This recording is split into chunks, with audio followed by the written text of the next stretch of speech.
Hi book lovers, and welcome back to Booked with Miss V. If you don't know me, I'm a first-year middle school English teacher with a serious love for books both inside and outside of the classroom. And in today's video, I want to talk about something I get asked all of the time. What exactly do I look for in a book before bringing it into my classroom?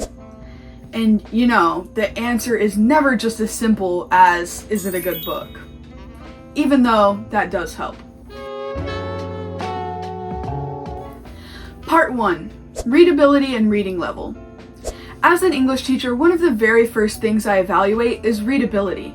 Is the book at the right reading level for middle schoolers? Can my students actually access the vocabulary, structure, and flow of the book? Most middle schoolers read somewhere between 5th and 9th grade levels depending on the student. So I use tools like Lexile scores or AR levels, but I also rely on my general teacher instinct and feel of the book overall. You can tell a book is accessible when students don't get stuck on every other sentence, and they can engage with what they're reading, not just survive it. But, and this is important, I don't shy away from books that challenge them just enough. I love a book that nudges them forward without completely overwhelming them. After all, students often learn best in a slight challenge. Part 2. Complexity of topics. Next, I think about the complexity of the themes and ideas in the book. Middle schoolers are at such a weird, wonderful in-between stage. They're capable of discussing heavy things like justice, loss, identity, and mental health, but we've got to scaffold them to get them there.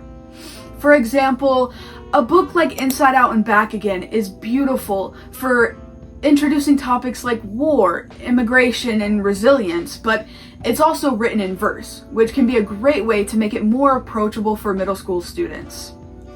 On the other hand, I wouldn't necessarily assign a novel like The Kite Runner in middle school.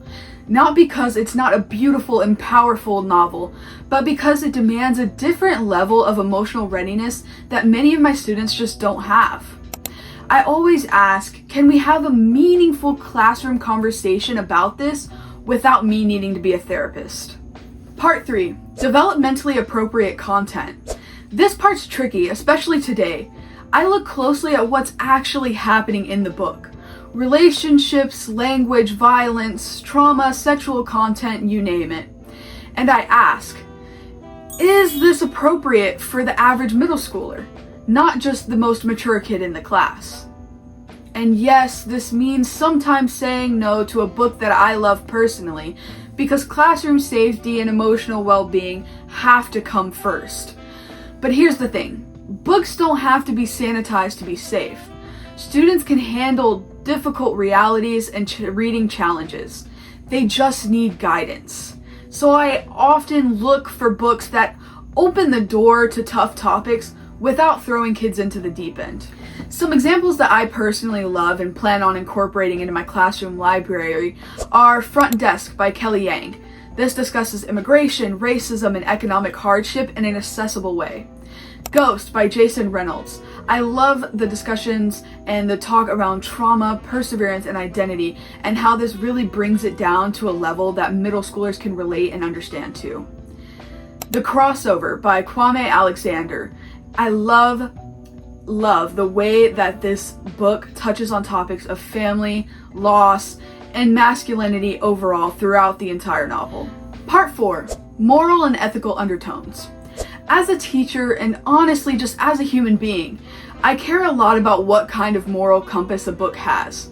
I'm not talking about pushing one viewpoint, but rather asking, what is this story teaching my students, truthfully? Even if it's not explicit. Are we seeing consequences for cruelty or dishonesty? Is empathy rewarded? Does the book show growth, accountability, or justice in some way? I've found that middle schoolers deeply care about fairness, and they can sniff out hypocrisy in fiction very quickly. So I want books that model the complexity of right and wrong in a way that they can really wrestle with.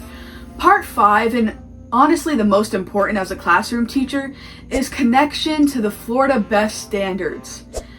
Finally, and I know my fellow Florida teachers feel me on this one, I ask myself, can I align this book to the Florida B.E.S.T standards? Florida standards are focused heavily on text evidence, central idea, genre knowledge, vocabulary, and strong writing responses. So I'm always thinking, can I build a compare and contrast lesson out of this? Does this book offer clear figurative language or point of view moments? Are there vocabulary terms that my students can actually include in their writing? Some quick ideas that I keep turning back to are using Bud Not Buddy as a great resource for characterization, figurative language, and tone. Books like Brown Girl Dreaming for author's craft, voice, and overall text structure. Something like Freak the Mighty could be very strong for central idea work, symbolism, and moral lessons that can be plucked out through theme-based activities. In my practice, I've really come to the conclusion that books just aren't just for reading. They're vehicles for learning and literacy skill development. And the best books let us teach with heart and rigor at the same time. So just to wrap this up, when I choose a book for my classroom, I'm looking at the whole picture. Is it readable? Is it rich in theme? Is it developmentally safe? Does it teach something valuable? And can I align it with real academic goals? Because at the end of the day, I don't just want my students to read. I want them to grow. Now it's your turn. If you're a teacher, parent, or just a general book lover, what do you look for in middle grade books? And what books have really hit home with your students or kids, or even you as a middle schooler? Drop your favorites in the comments so we can build a resource bank together. Thanks for watching Booked with Miss B. If you found this video helpful, go ahead and like, subscribe, and hit that bell for more content on reading, teaching, and the power of great stories. Until the next chapter, stay busy, bookworms.